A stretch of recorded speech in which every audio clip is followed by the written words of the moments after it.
Hey guys, it's Trey and Drew back for another round of Spoiler Alert. Except this time, we're just going to spoil movies that are spoiled with the title. Just the title. That's it.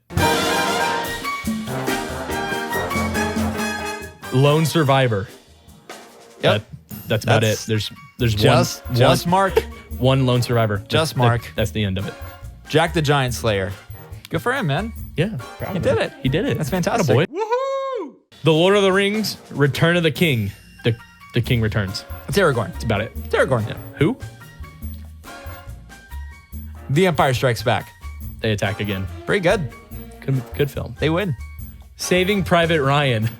Private Ryan does, in fact, get saved in the movie. That's right. Thank you, Tom Hanks. The Assassination of Jesse James by the coward Robert Ford. So in this one, the coward Robert Ford assassinates Jesse James. Is that it? Is that the plot? Yeah, that's the... Oh, okay, cool. That's it. We'll see you next week.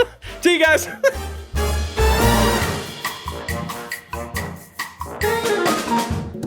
Well, welcome to North Point. Great to have you with us today. And I want to welcome our campuses who are joining us online. I hope you're having a great weekend as well. And those who are, our campuses actually are not joining us online, but we have people who are joining us online. We want to welcome you and our campuses who are joining us at each of our campuses. Thanks for being with us. This is a great time of year. It's this fall, this transition, one of my favorite times of living in the Ozarks. Now, what that means is winter is coming, but we're not there yet. So I'm just going to enjoy this. So I hope you're getting all your fall festivals and Friday night lights and whatever it is you do in your fall deal. But hey, today we continue our series, Spoiler Alert, where we're talking about different things that left unchecked could spoil what God wants to do in our lives. And so today I'm going to talk about this idea of pride and how pride is the kind of thing that will eliminate the opportunities that God has for us. It'll eliminate health in any relationship. Pride is what we're going to hit today, that God wants to, he doesn't want to just hurt your pride, right? Some people say, oh, God wants to hurt your pride. No, he doesn't. He wants to kill it. He wants to get rid of it. He wants to eliminate it, not just make it mad. So today we're going to walk through how that could impact our life. Now, as I was thinking about this topic, I am reminded of the story of Tim Donaghy. And I don't know if you're familiar with Tim Donaghy, is the NBA referee scandal. And there is a Netflix documentary called Personal Foul. Totally recommend it. Tell them I sent you. It talks about this scandal. What it was is Tim Donaghy comes from this small town in the Northeast. He's a Bostoner, right? Somewhere around there. What's ironic is from his little town, many of them ended up becoming NBA referees. I didn't know that was like a thing that you started when you're young of like, hey, I want to be this. And so he grew up in this environment where it became a pretty, normative conversation that you can have a career as an NBA referee. Also, he lives in this part of the world where it's also normative to have a conversation. You can have a career as mafia. So those are two things that kind of hung out in the same area. That Venn diagram was pretty overlapped. And so Tim Donaghy ends up becoming a very young and successful NBA referee. Now think about this, the kind of egos and energy and opinions of all these multi-million-dollar basketball players. And here you got this young guy in his early 30s blowing the whistle, controlling the game, and being able to stand firm as a young official. And he did a phenomenal job. Matter of fact, one of the youngest and highest scoring officials in the game.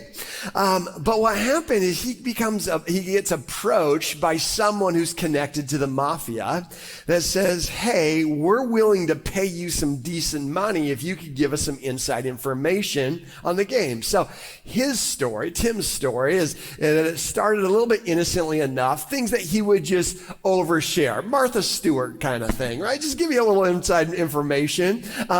and I hope I didn't offend you, Martha, if you're here. But anyway, but what happens is get some information like, hey, the official who's calling the game with me, he really doesn't like the head coach on the other team. So I'm guessing there might be some extra fouls called. And so you might want to bet on the other team. So giving inside information like that. Well, what happened is the win rates on the games he suggested to this mafia connection was just incredibly higher than the average win rate of a game. So we see in the Vegas records, millions and millions of extra dollars were being bet on the games that Tim Donaghy called, right? And so at first he was getting a couple thousand a game. It got up to at least what was admitted finally in court, $25,000, $50,000 a game, because Mafia and their connections were making millions of dollars every time he would win. And so he ends up this scandal, like, as you can imagine, if you're watching this thing and people start talking about this, like, this is weird, right? Like it seems like these calls were impacting the line in Vegas. And so like opposing coaches started talking about it in their presser at the end of the game. They're like, hey, I'm not saying it's happening. I'm just saying we should look into this. And people were looking into it. They were tapping his phone, as if they're not tapping all of our phones. But anyway, and so what happens is by the end of this deal is he gets sentenced in federal court to 15 months in prison. He says 15 months in prison. And even in this documentary, 15 years later, after he's ruined his family, he's ruined his career, he spends 15 months in federal court, or federal prison, he still says to this day, I didn't throw the games. I had an objective viewpoint still. I just gave information that might be helpful, but it didn't impact how I blew my whistle. Now, a federal judge looked at that and says, nah, don't buy that. I don't buy that at all. Most of us watching this show, like, there is no way. Like, there is no, because here's the deal. It's impossible to be unbiased when you have a lot on the line based on your decision, right? It just doesn't make sense. If you're watching a high school football game and you are told at halftime after these crazy calls that, oh, by the way, parents of the opposing quarterback are the ones who are officiating today, you'd have a problem with that, right? Because you would say you are biased. Now, here's the thing with pride. It is tough to admit and recognize pride in our own lives. We think that we're unbiased, but it is almost impossible to have unbiased judgment when you've got a lot on the line. In every decision you make, you've got your reputation, your consistency, your career, your everything that we bring to the table. When our pride refuses to allow us to make unbiased calls. And so what happens is we start doubling down on decisions. Even when we realize we're wrong, to admit we're wrong, well, throws off, we start thinking we will have less credibility if we admit we're wrong, so we're going to double down, not realizing every step we double down, we have less and less credibility.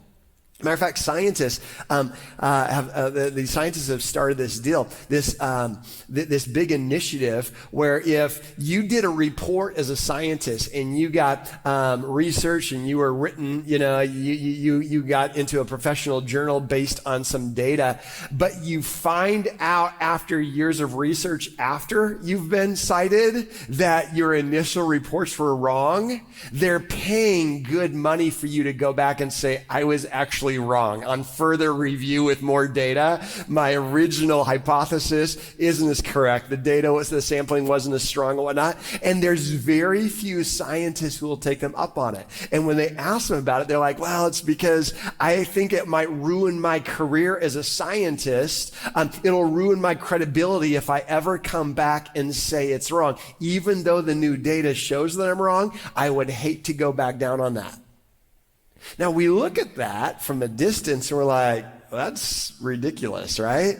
Is in the world of medicine, aren't we thankful that pride has been shattered in some areas, and some of the things that we thought were correct that then were proven that weren't, that we have humility and doctors who are more concerned about health than their own egos, who come back and say, upon further review, I think maybe we should look at this, right? And so what we want to see is, if we want any advancement and we want any help for the greater good, we cannot let pride get in the way. Pride gets in the way of advancing health, relationship, and it actually hurts our credibility when we hang on to pride. Some of us as parents, we've let pride get in the way, and we don't say these magical words like, I'm sorry, I was wrong. As I think about it more, here's what I want to do differently now. Some of us, when we think, well, I don't want to do that because then I would be a weak parent. Do you think that's being a weak parent? Do you think that's ruining your relationship with your kids? If you said, hey, I was wrong, I'm sorry, I think I overreacted.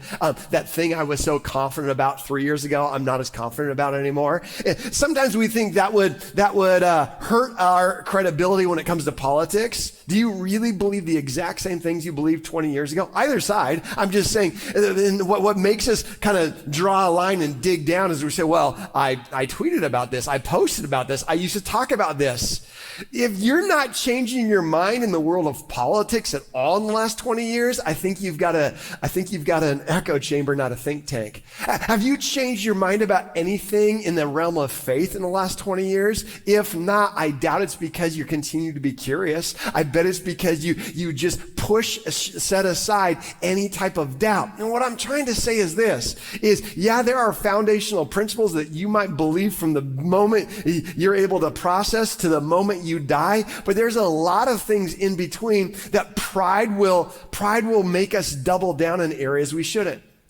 And isn't it just like my God to give me an opportunity this week to have a great, fresh illustration on pride that happened in marriage? God's so good. Unfortunately, it wasn't Leanne and her big old pride that I get to talk about today. It's her husband that I want to talk about today. So I was working on this message this week, this message on pride, just prayerfully saying, God, just kind of help us be a fresh word.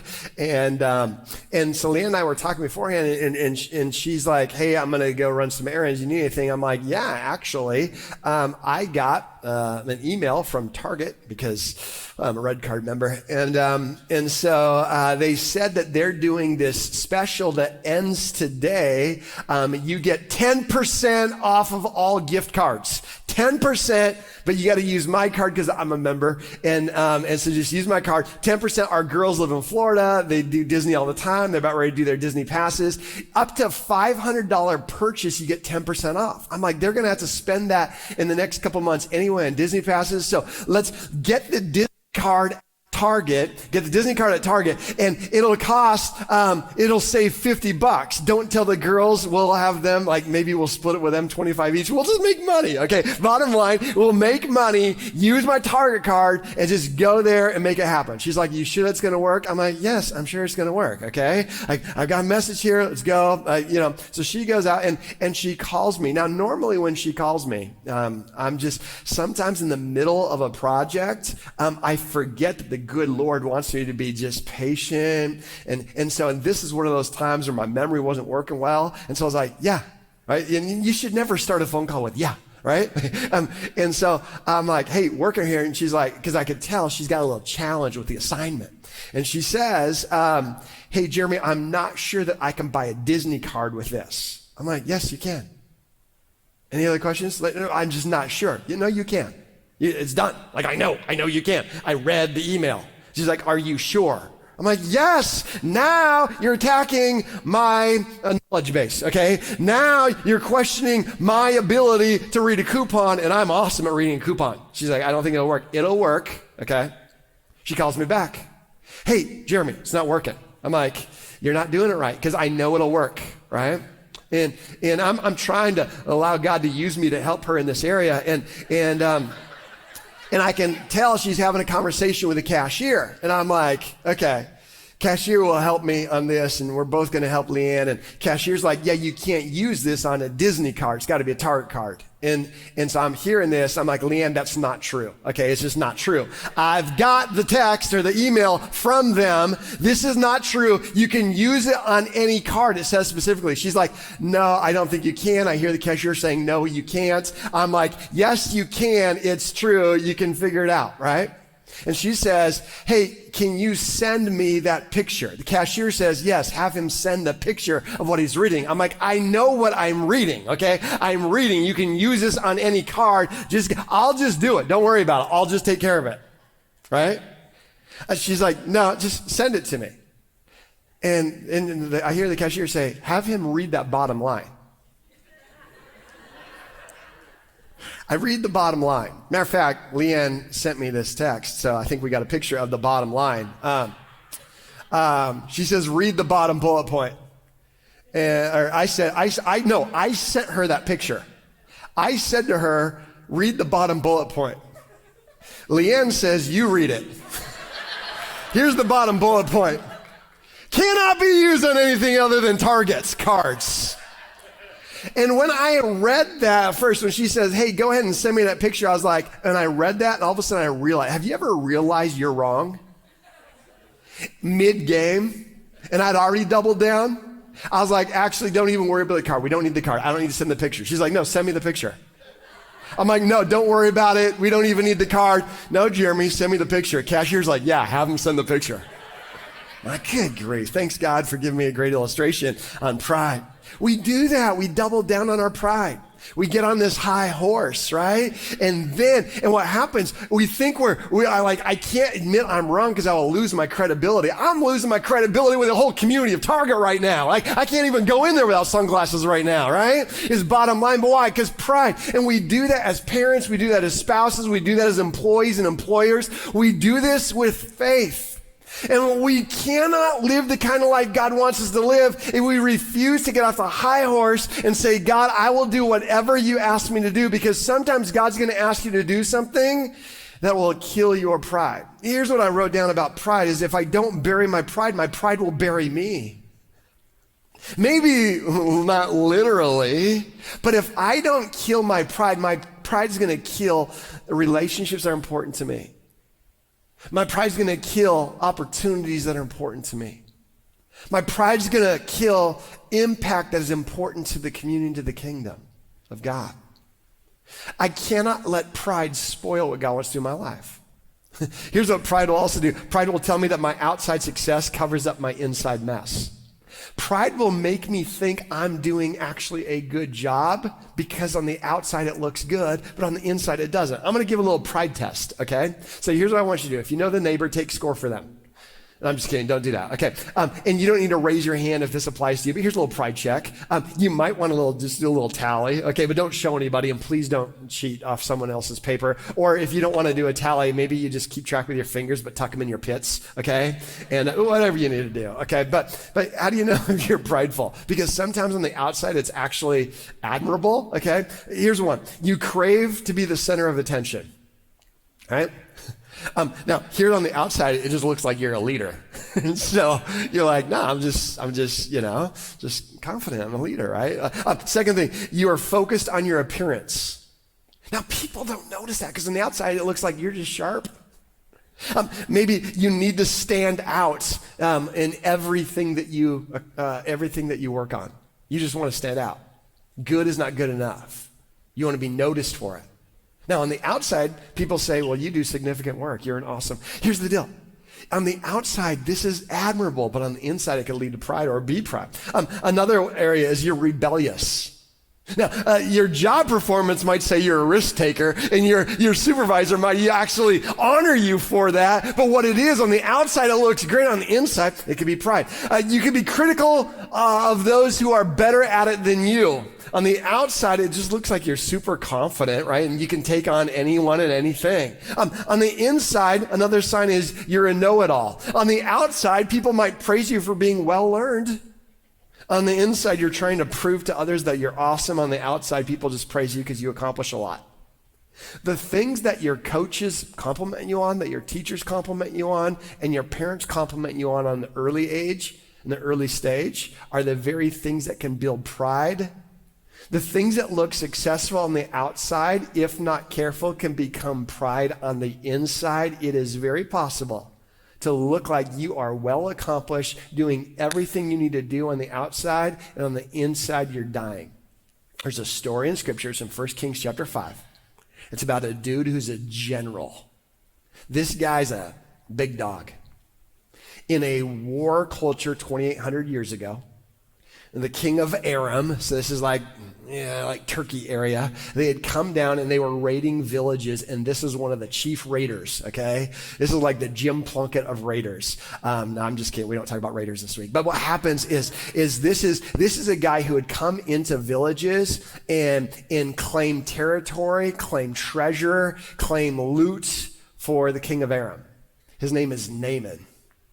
He had gone into this village of Israel. Israel is like the centerpiece of the Old Testament. He had gone into this village of Israel and totally annihilated that little village. And the Bible is not prescriptive, but it is descriptive. It talks about even the junk. He takes this little girl from this village, this little Israeli girl, as his servant. This is a bad story. Here's this big bad warrior who's leading the army, who's terrorizing little villages, and he takes this little girl captive. We don't hear anything about her parents. Oh, the questions I'll have one day when I want to check out this DVD when I get to heaven, okay? What happened to her parents? More than likely murdered, more than likely in front of her. Here's this little girl who grew up serving the God of the Hebrew nation, familiar with a prophet named Elisha, who was a big dog in their community, and was terrorized, and maybe the last of her family that survives, and now has to serve in the house of the very one whose authority led to her parents' demise. At the same time, we also see that Naaman, he has leprosy. It's a skin disease. Well, it becomes a skin disease. It's a nerve disease. It's a feeling disease. And with it, infection, and it begins to take over. It's this crazy disease. And not only is it debilitating, what it is it makes you an outcast. People were so afraid of you. You couldn't hold a job. You couldn't continue to be in the community or with your family. You became a nobody in a hurry if you had leprosy. Here's the dude with all the armor who nobody knows on the outside. He looks successful on the outside, but on the inside, he's dying. When he comes home and he takes off his soldier's, get up, it's his wife, it's his family, the only ones who know that he's dying. And here's this little Israeli girl who sees that the master has got this skin disease, that he's dying. If I'm this little girl, I'm tempted to say, isn't that such like my God? He's going to take vengeance when I can't. The dude who killed my parents, burn, sucker. God, thank you that you're going to smite my enemy. But here's this little girl who somehow has compassion in the middle of her terror. And here's what we see in the story. It says, Naaman's master considered him an extraordinary man because he was the military commander of Aram's army, and he had won many important battles, not just battles, he had won important battles for Aram by the power of the Eternal. Naturally, he was greatly esteemed by his king. Naaman was a fierce warrior, but he also had a skin disease. Now, one time the Arameans went out in raiding parties and took a little girl from Israel as their prisoner. The little girl became a servant to Naaman's wife. The girl says to Naaman's wife, if only my master could be near the prophet, she's talking about Elisha, in Samaria. The prophet there could heal my master's disease. Here's this little girl that has compassion that is otherworldly, supernatural compassion. Side note, not the message, but I wonder, what would it look like if we loved the people who treated us the worst that way? That doesn't make sense. in a 21st century Western civilization era, anytime that we're threatened, our rights are threatened, we tend to just paint a cross on our shield and go to war, right? Here's a gal that says, is there anything I can do to help? Man, I wish I could help. I know of a guy who can help. Compassion towards your enemy, compassion towards those who have wronged you, compassion towards those who have killed your parents. You gotta be kidding me. Yet that's this little girl. That's what it looks like. Just be fully surrendered and say, God, I don't know why I'm in this painful situation, but even in a painful situation, I want you to use me. And so she says, man, I think you should go see him. Here's what I wrote about Naaman's condition. The only thing worse than having a disease is the stress of trying to hide it.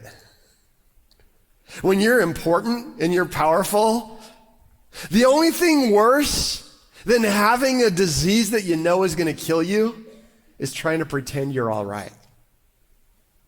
And I know that was 2,800 years ago, but I wonder if there's anybody today that understands the stress of knowing that what's going on underneath the armor isn't the same as what it looks like on the other side of the armor. You walk in today, how you doing? I'm fine, thank you. But we're not.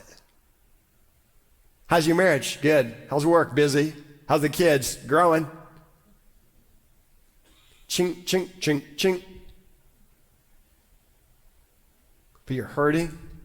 You're confused. You're disappointed. You're spinning. You're grasping at straws. My world's falling apart. Where is God right now? But I'm good. When my armor's on. Stressful.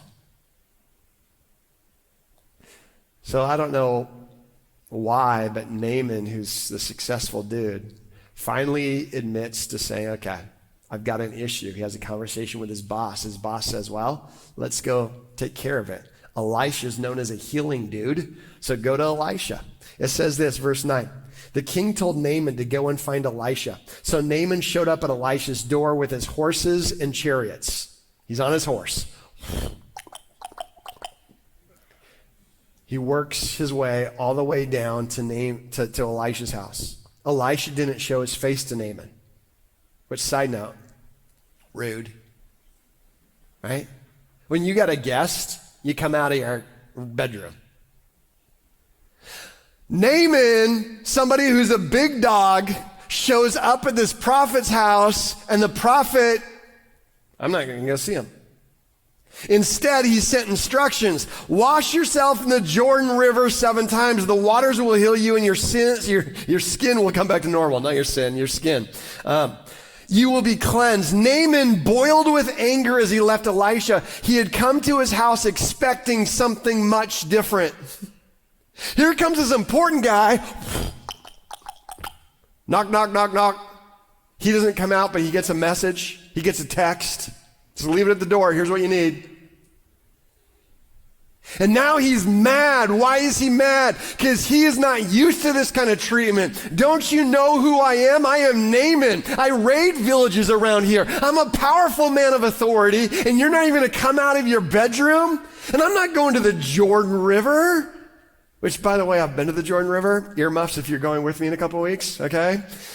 Jordan River is nasty, okay? Like, I'm telling you, and people like to get baptized in the Jordan River, and it's a really cool spiritual moment. I love it. It's awesome because Jesus was baptized there, and it's worth going. But it's nasty water. I'm telling you, the catfish are really big, and I don't know what catfish eat to make them big, but they eat a lot of it there. I'll be baptizing people in the Jordan River, and literally this headbutt by these big old catfish, and I'm a germ freak. It's gross, okay? When you get out of the Jordan River, bleh, okay? So, just so you know, it's Jordan River. He says this, what is this? I came here thinking that Elisha would come outside and call upon the name of the Eternal One as God, and that Elisha's hand would pass over my sores and heal my skin disease. Not the waters of the Jordan River. The Abana and Parfar rivers in Damascus are greater rivers than all the rivers of Israel combined, so I couldn't just go in there and bathe and be healed. He's saying, your river's disgusting. The Jordan River was known to be a gross river. I'm not going, how ironic, you want me to go into the dirty, nasty river to get cleansed? stupid plan. So he stormed away, boiling with anger. So one of his servants says, excuse me, sir, might I? If the prophet had told you to do something important, wouldn't you have done what he asked? Why is it difficult for you to follow the instructions when he tells you, bathe yourself in the Jordan River and be cleansed? Check out this next sentence. So Naaman swallowed his pride. That's the application right there. Don't you worry. Ain't nobody ever choked to death swallowing their own pride. Naaman swallowed his pride, walked down to the Jordan River and washed himself 7 times, just as the man of God had instructed him to do. There, the miracle occurred. Naaman's disease was healed. His skin was as new as an infant's, soft as a baby's bumper. And he was clean from the disease. What do we learn? I have to drown my pride if I want to discover my purpose. You want purpose for your marriage? You want purpose for your work? You want purpose for your community? You want purpose in your life? You want purpose in your faith? Drown your pride. Get up off your high horse and get down on the ground and you get in that water. You got to go low to impact high. You want to just hang out there with all your armor and make people think you're fancy and important? Awesome. You can do that. But we all know you're dying. How many things are you going to let die before you just get honest and vulnerable? Because God's going to meet you at the point of your authenticity. And if you're not willing to let God into the areas that are dying and sick and embarrassing and gross, then how do you expect to get healed? And we're like, hey, God, can you just do it this way? Can you fix my marriage without ever having to make me say I'm sorry? Can you make my kids just have this epiphany without me having to change how I parent? God, can you do it that... Nope. What you're going to have to do is get off that high horse, get down in that water, and see if God don't want to wash some pride out of you. And when we do that, cleansed. Last thing I put here is this: my healing is in my humility. My healing is in my humility. At the end of the story is Naaman gets healed, and then he goes public with his praise to this amazing God of the Israelis. Isn't that just like God? Who's the most powerful, influential person? I will allow pain in their life to be a portal to surrender. And I'm going to take this beautiful heart of this little servant girl who has experienced so much tragedy, and she's got such a pure heart. Little girl, if you're willing to be compassionate to this person, we will do more for the faith of the Israelis in one moment if you don't allow pride to creep in and revenge to creep in. My question for us is, what's keeping us from absolute surrender? It's a big statement of surrender to say, Jesus, today's the day I give it to you. Today's the day I go public with my faith. In a couple weeks, in 3 weeks, we're going public with water baptisms at each of our campuses.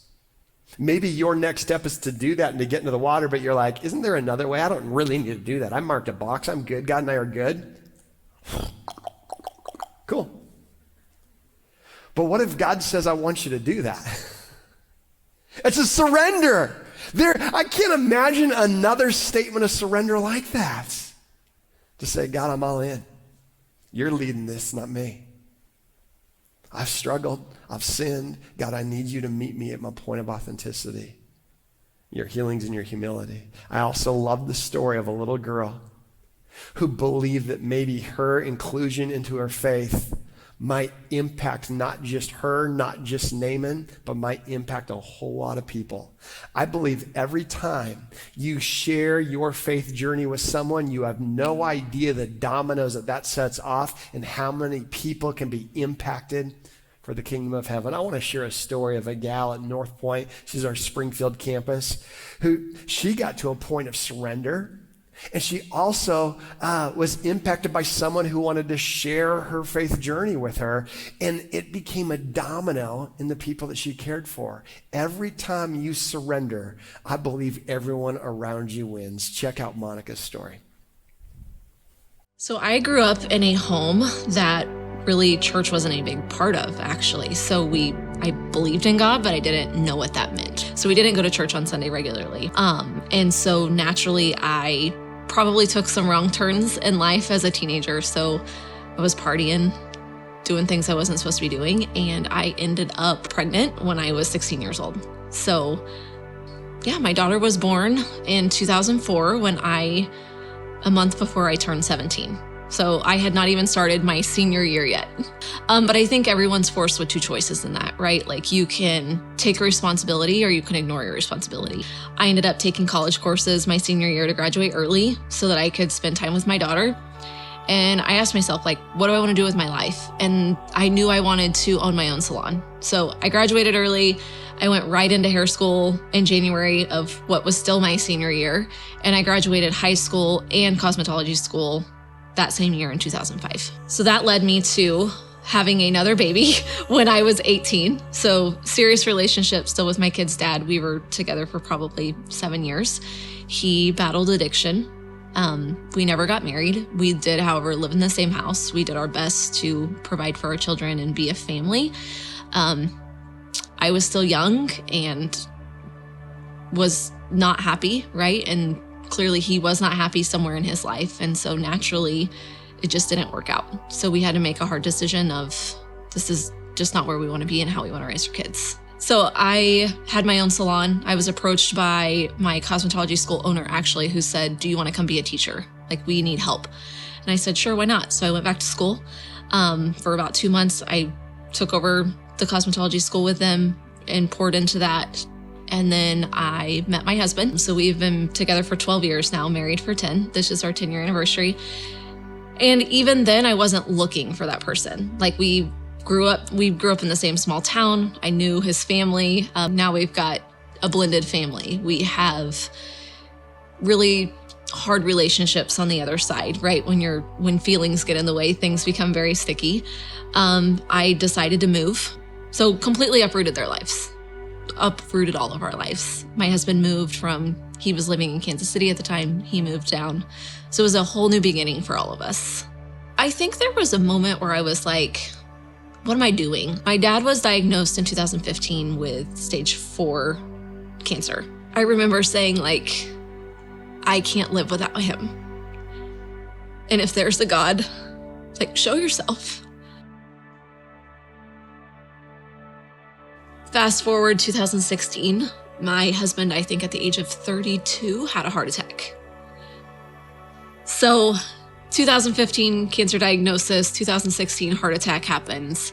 And through that, some miracles start appearing, right? Like, my kids are doing good. We're really happy in our family. And my husband had a turning point with his faith as well. It was like, I have no doubt, like, this is God. God did this. So we started going to church, and cancer progresses. We are now in 2019, and there's nothing else they can do. And I get this feeling of, like, I need to ensure my dad knows where he's going. Like, if I do nothing else in my life, this is what I was here for. And he's like, I don't want to talk about it. My brother, he's very in tune with what he believes. And he had tried also talking to our dad, and our dad was just like, I don't want to talk about it. So my dad, before he got cancer, had never had an IV, never been to the doctor, right? Like, complete culture shock. I always laugh, like, he's the John Wayne. Like, he'll ride off into the sunset on his horse in his 10-gallon cowboy hat, and that'll be his story, right? So culture shock to all of us here. Reality set in. So finally he was like, I'm ready to talk about it. And the phone call was literally, get it scheduled. I'm ready to get baptized. So we had it scheduled for January 25th of 2020. And a day before that, we get a phone call that my grandma is super sick, like kidney failure. We're not sure what's going on. She's in the emergency room. So that night, we are leaving the hospital after seeing her, and my husband gets in a car accident. How much more can you put me through, right? Like, this is me just openly talking to God of, like, I can't take much more of this. Like, how much more? We left the next morning to go to St. Louis to get baptized. I had made the decision I was going to get baptized with my dad. We're on our way to St. Louis, and I get a phone call that my grandma passed away. And it was, do we turn the car around or do we go do this? And there was no question. It was like, we just go do this. The guy comes, meets us at our house, and he is just goes through everything with us. And then we get baptized together. My dad's like this 6'2" cowboy, right? Trying to like lay in this tiny little bathtub and making jokes the whole time. And like, it was so interesting because I remember looking back and there was like this, as exhausted as he was and frail and just withering away, he had this like renewed source of energy.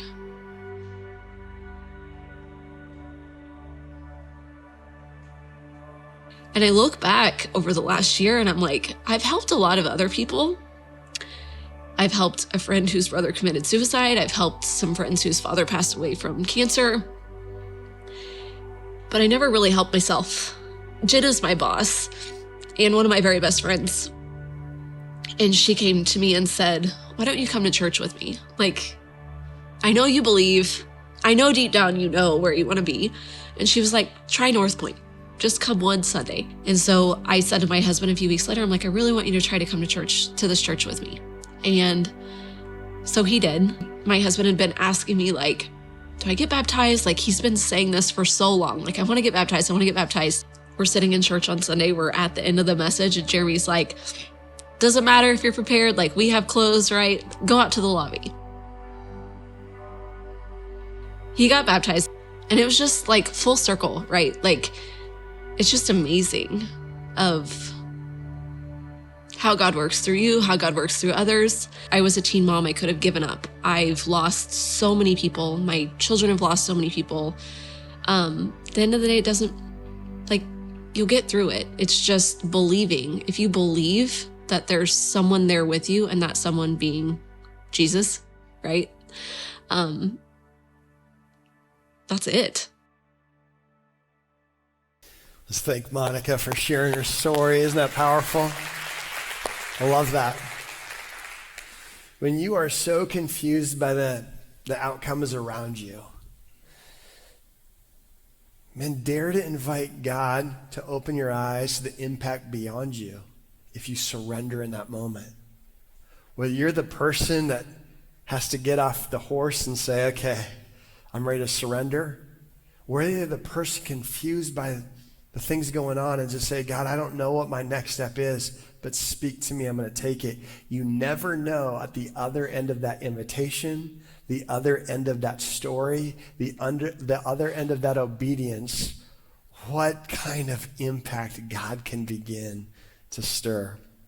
I'm going to invite our ushers to come forward, and as they, in just a moment, they're going to serve us. Would you take the card that you received? It's on your chair. I know if you're joining us online, there's a link for you to participate right now. This is our chance to respond. So I want to take a couple moments before we pass the buckets or before we respond online.